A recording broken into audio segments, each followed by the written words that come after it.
Hi guys, I am back. I'm sorry, I apologize for the late load up. I had some things going on, but I'm okay now. But welcome to Life with the Murphy family. I am Alexis Murphy. Like, subscribe. I'm a little slow, y'all, because I am tired. I am ready. So, let's get into it. Oh, gosh. Let's see.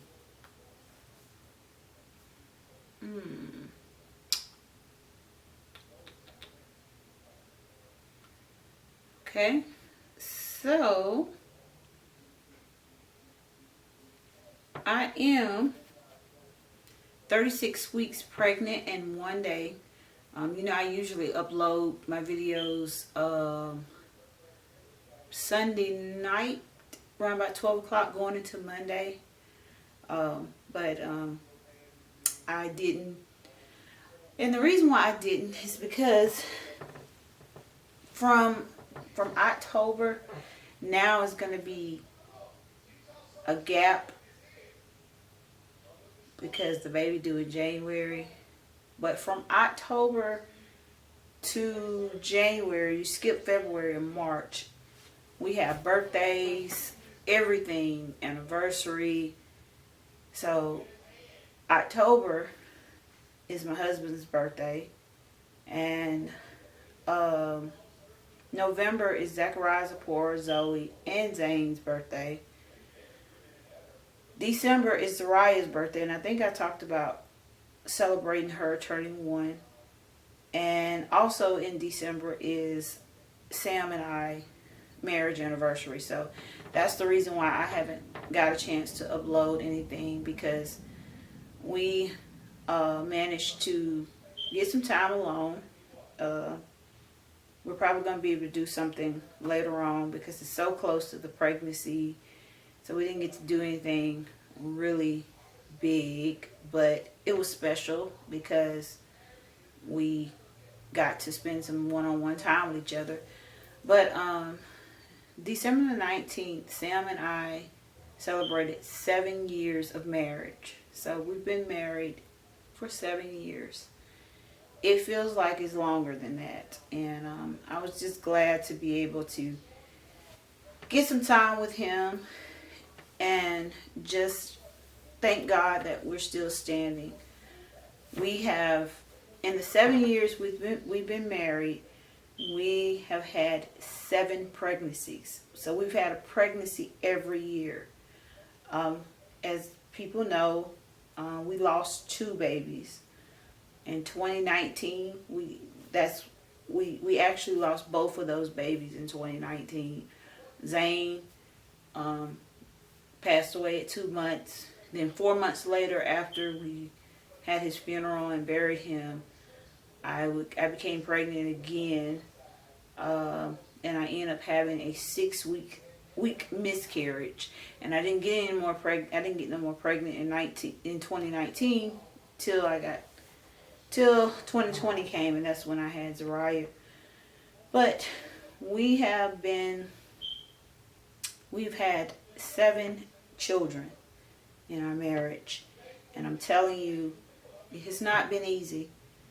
A lot of people look at us and it's like, oh my gosh, we just admire you, and I appreciate the compliments, but it has been, marriage is work. It's it's work. It takes determination to stay with your spouse. And even with myself, it takes determination for him to say, I'm going to stay with you. Through the hard times, through the good times.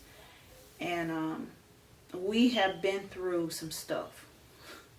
We've been through a lot, and losing a child has been the top hardest challenge we have faced in our marriage, is watching your son pass away and still choosing to love each other and respect how he grieve and he respects how I grieve. Now, how my husband grieve, he really doesn't talk about Zane that much. He's not as open as I am, and I had to learn to respect that. Where me, I'll if somebody asks me about my children, I'm gonna include Zane and Zion, my miscarried child. So I'm more open about talking about my son, and I'm more open about it. So that's why I'm a little late. But I'm here, you guys. The pregnancy, it literally feels like everything is about to bust open. That's what it feels like.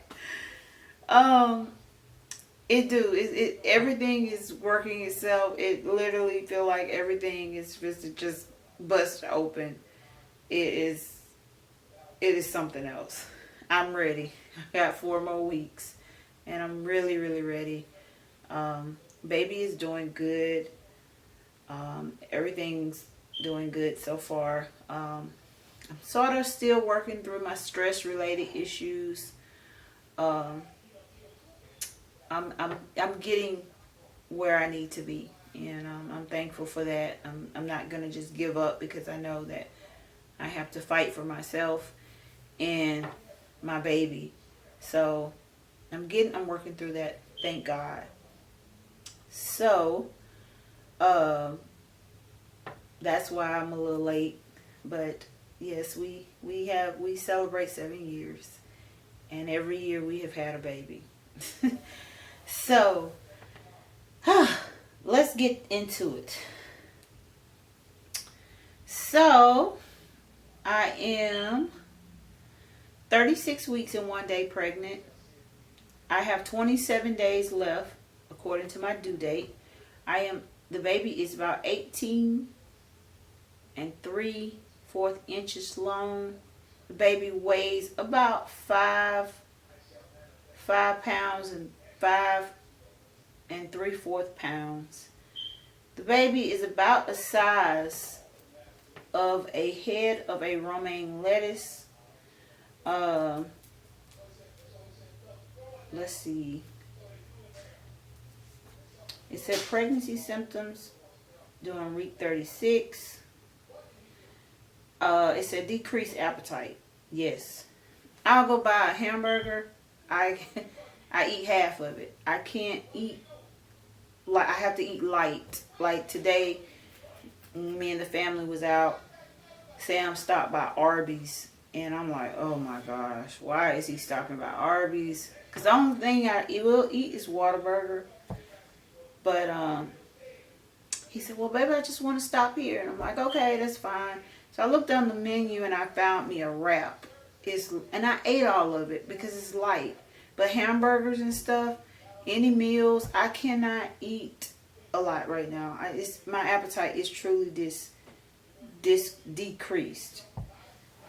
And it says, now that your baby is taking up so much room, you may have trouble eating a normal sized meal. Smaller, more frequent meals are often easier to handle at this point. Yes, so I am going through that. Breathing easier. It says you may have an easier time breathing when your baby starts to drop down to your pelvis. This process is called lightening. Often happens a few weeks before labor. If this is your first baby, if you give birth before, it probably won't happen before labor starts. My breathing is easier because I am dropping. Yeah, and then it's talking about the signs of labor. I do have Braxton Hicks. I'm about 1 centimeter dilated. Stuff like that. I'm already about 1 centimeter dilated. So, I will tell y'all a little bit about this, but I'm going to talk about how to fix the problem in another video, because I got something else that I want to share with you guys. I decided today is to go into my birth kit, and I'm going to show you guys what all to have.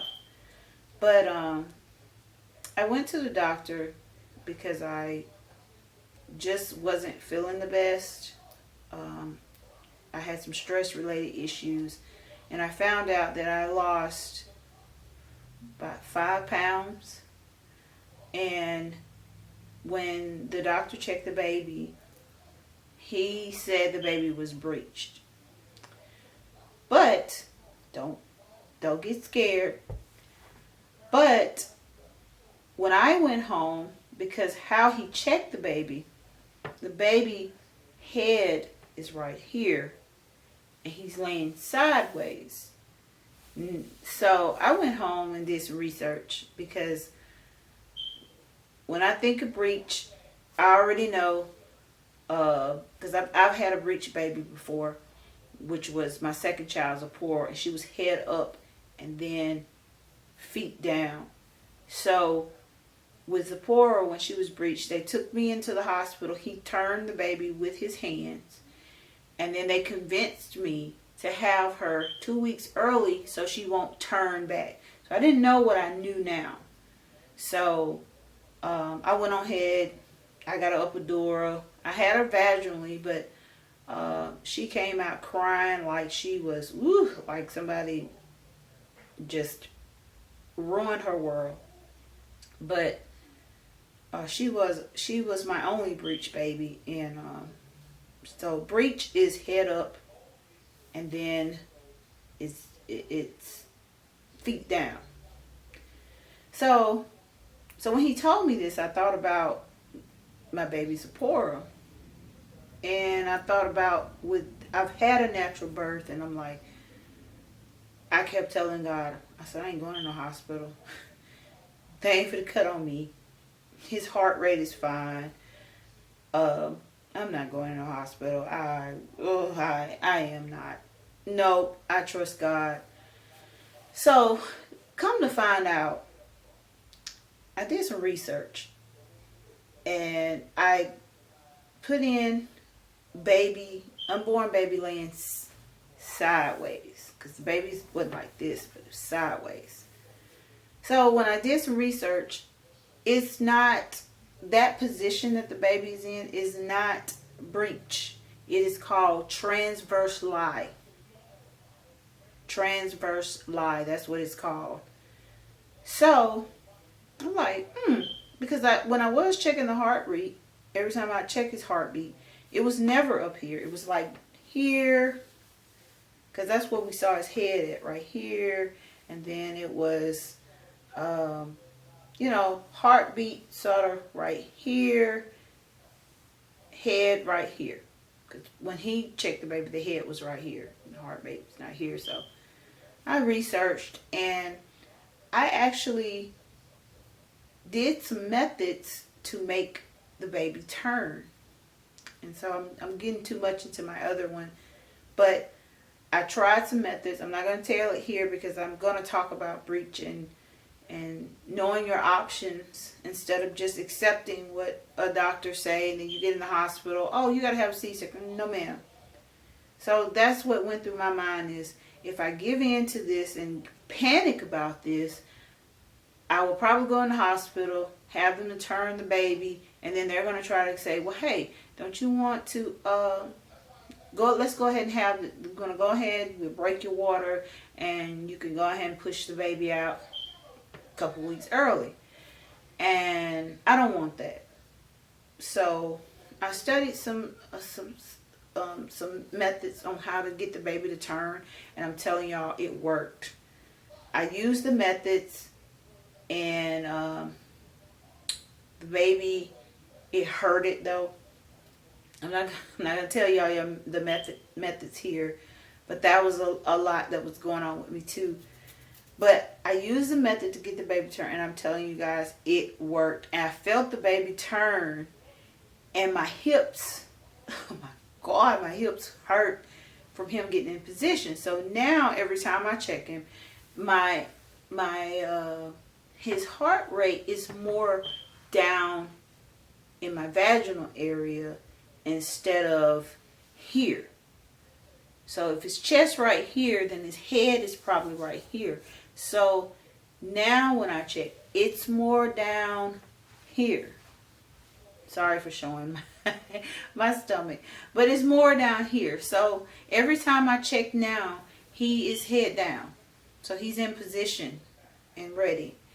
So if you're checking, because I was checking it and it was like low down here, but I didn't realize he was laying sideways because I saw it on the little ultrasound. But there's no heartbeat up here. It's going closer down to my vaginal area, so which that means he is getting in position to be given birth to. And I actually felt him when he turned sideways. I was actually at work and I was standing up and I was like, oh my gosh, I gotta go sit down because something is going on. And I told my coworkers, I was like, oh my gosh, I pray this baby is not breached. Because I just felt him wiggle and put in my body like, oh. So I don't want to talk too much about that, which I've already did, but that's another thing that was going on with me. And so he's head down, and I got to start doing more exercises and stuff like that. But in another video, I'll talk a little bit more techniques you can do to get your baby to turn. So knowledge is power, guys. Knowledge is power. So I just wanted to tell you all that. Those are two things, the reason why I am late posting videos. But anyway, that video is for another day. I am going to show you guys all the things I have bought to prepare for the home birth. And so I'm going to be behind the camera, sort of picking it up and showing you guys what I have. And I'm so tired. Y'all bear with me. So here it goes. So I'm going to pick up the camera, and I couldn't get Sam to do it because it's late and he got to prepare for work. So I decided to put the kids to sleep and let me do it myself. So here it goes. Let me come over here. So I'm going to be moving. I'm moving. I'm hurting while I'm moving. Oh my goodness. So today I'm going to be talking about, I'm going to push my camera down, and as you can see, I have a table full of stuff. And I'm going to go through all of this stuff. Oh, camera, don't start acting crazy on me. Yeah, you want to act crazy on me, that's fine. I'm going to go through all of this stuff and show you how important these items are after you do a natural birth.